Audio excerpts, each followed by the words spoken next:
Jangan lupa subscribe YouTube channel Metro TV News dan jangan lupa nyalakan notifikasinya.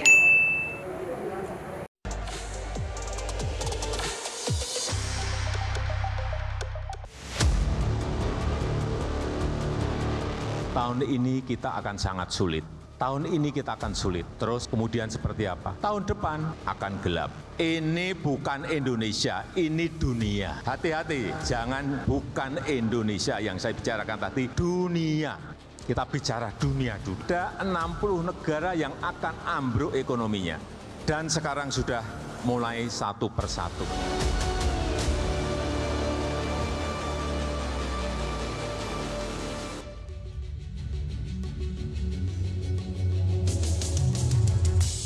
Terima kasih pemirsa, Anda masih bersama kami di Economic Challenges. Mbak Sita, tadi kita barusan dengarkan bagaimana Presiden mengatakan tahun depan itu dunia, bukan kita katanya, akan gelap.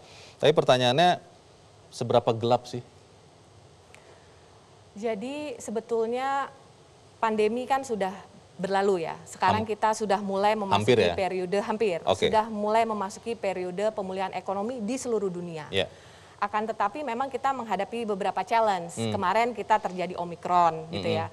Kemudian setelah Omikron beberapa negara yang tidak bisa mengontrol inflasi, mereka jadi terpaksa harus melakukan kontraksi moneter dengan lebih cepat. Sehingga itu juga menimbulkan challenge pada saat ekonomi sedang pick up, lalu sudah ditahan oleh kontraksi moneter, maka kemampuan untuk melentingnya menjadi lebih berkurang gitu ya. Nah, memang di saat ini nih Bang Leo, negara-negara akan dibedakan berdasarkan kemampuan dia memanage situasi ekonomi. Salah satu markanya itu adalah inflasi.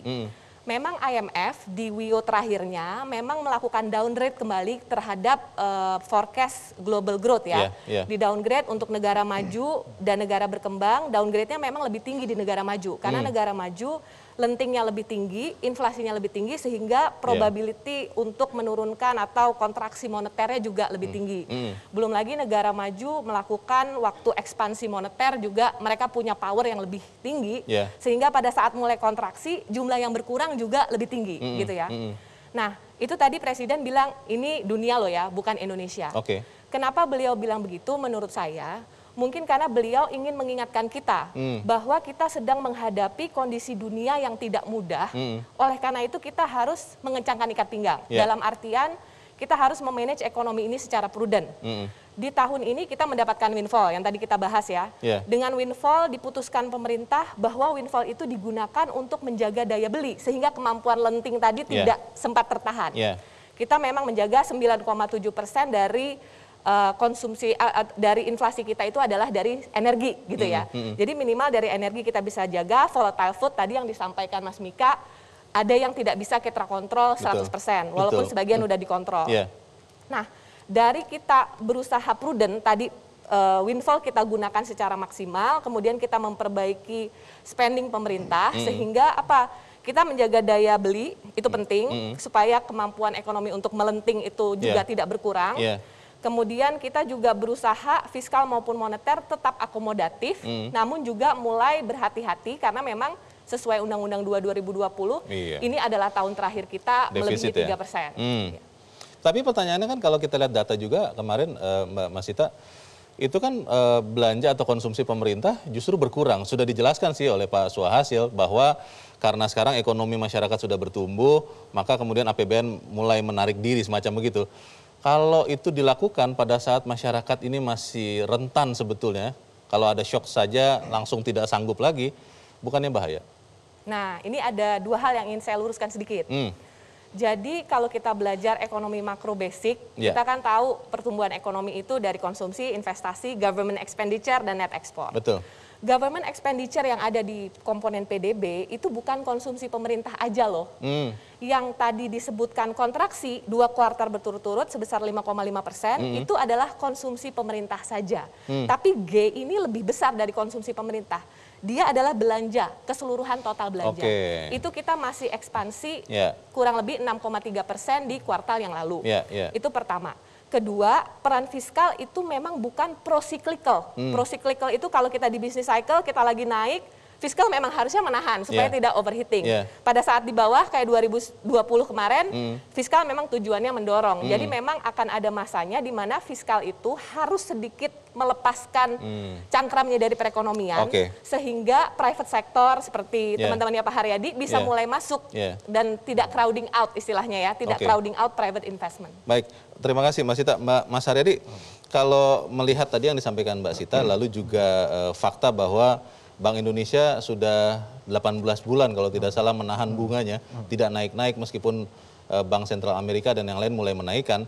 Itu ada dampaknya tidak ke dunia usaha, Mas? Ada. Itu jadi justru itu juga membuat kita confident ya bahwa kita on the right track di dalam pengelolaan makroekonomi kita. Nah, ini juga sebetulnya kalau dari apa yang kita perlu waspadai gitu ya, justru pada nanti bulan Maret tahun depan 2023 di mana relaksasinya OJK itu berakhir. Nah, ini yang sebenarnya kita agak khawatir karena kami sudah juga berbicara dengan teman-teman di perbankan ya. Kita juga worry karena kalau misalnya itu kita belum siap lalu di relaksasinya dicabut itu bank juga kena masalah juga. Kredit macet akan meningkat. Iya, itu akan meningkat. Nah, itu yang mungkin pesan ini yang juga perlu diperhatikan oleh OJK ya, oleh pemerintah. Rasanya kalau saya melihat di sana Mas gitu. Jadi kalau dari sisi Bank Indonesianya cukup confident seperti itu, maka kita berharap bahwa relaksasi ini juga tentunya perlu dilihat secara lebih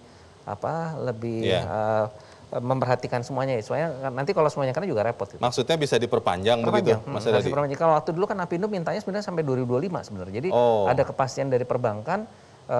Tidak ini kalau begini kan repot setahun bikin deg-degan gitu kan.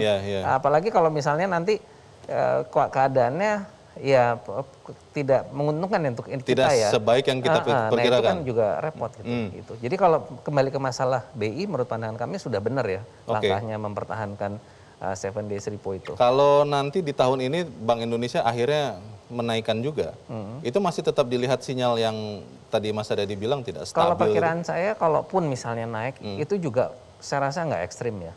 Nah, mungkin 25 basis point misalnya kira-kira gitu ya. Jadi tidak yang agresif seperti Amerika gitu. Saya rasa tidak. Dan ini sebetulnya bagus juga ya menunjukkan bahwa kita memang confident dengan kemampuan kita. Yang repot kan waktu yang lalu-lalu kan ada tren kayak jadi ikut-ikutan gitu. The Fed ikut naik, kita naik. Dan satu hal juga Mas sekarang local currency settlement kita kan juga udah jalan, terutama dengan Tiongkok ya. Nah ini juga menurut saya salah satu upaya untuk meredam ataupun bergantung pada US dollars. Jadi maksudnya relatif aman dari gonjang-ganjing nilai tukar itu ya? Karena tidak harus lewat US dollar dulu. Iya, terutama yang negara mitra kita yang besar ya, dengan Jepang dan Cina. Baik, gitu. Terima kasih Mas Haryadi. Pak Mika, kalau dari sisi perbankan, sudah mulai ada provisi yang ditambah tidak?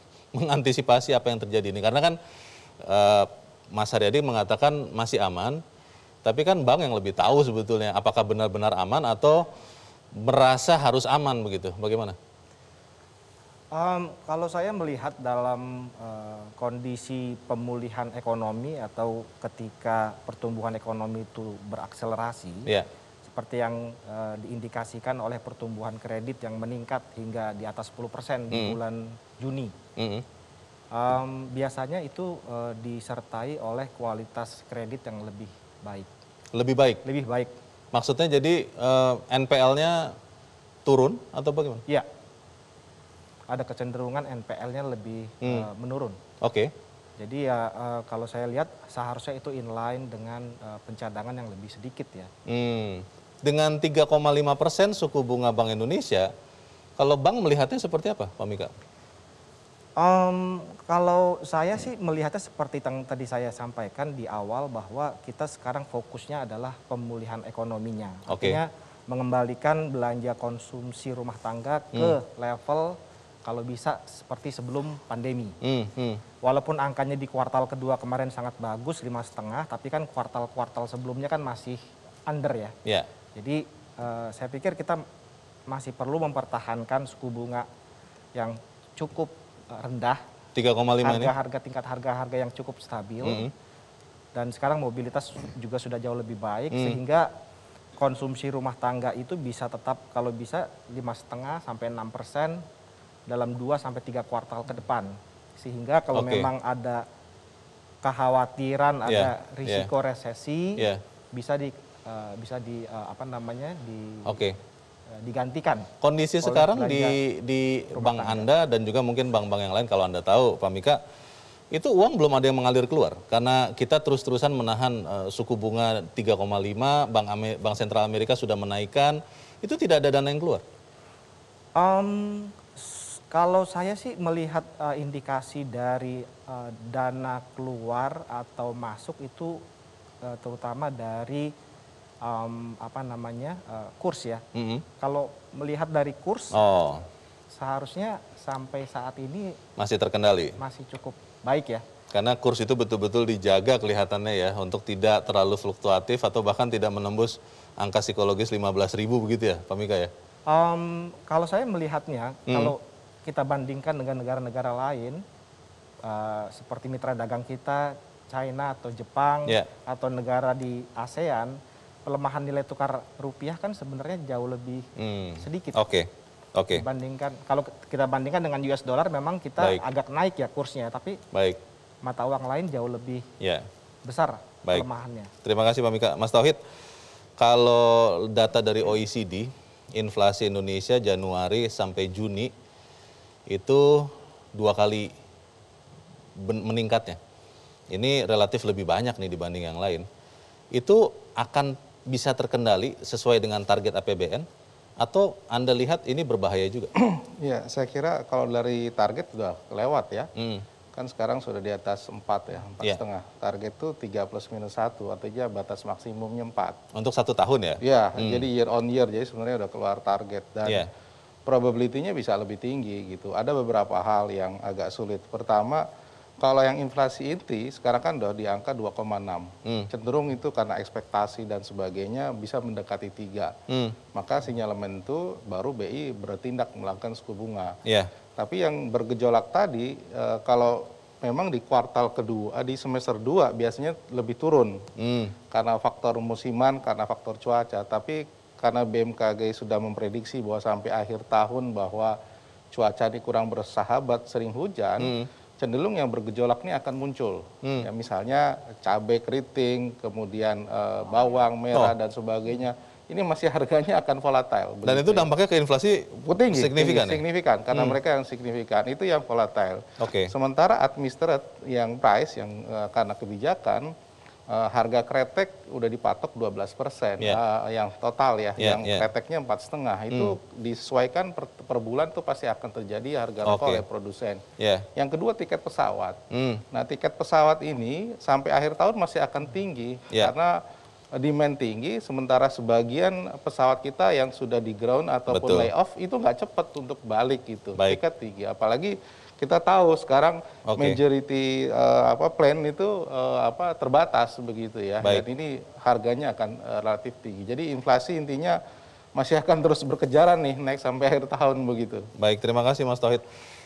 Ketidakpastian itu begitu tinggi, apakah Indonesia benar-benar sudah memperhitungkan semuanya? Tetap bersama kami, Economic Challenges segera kembali.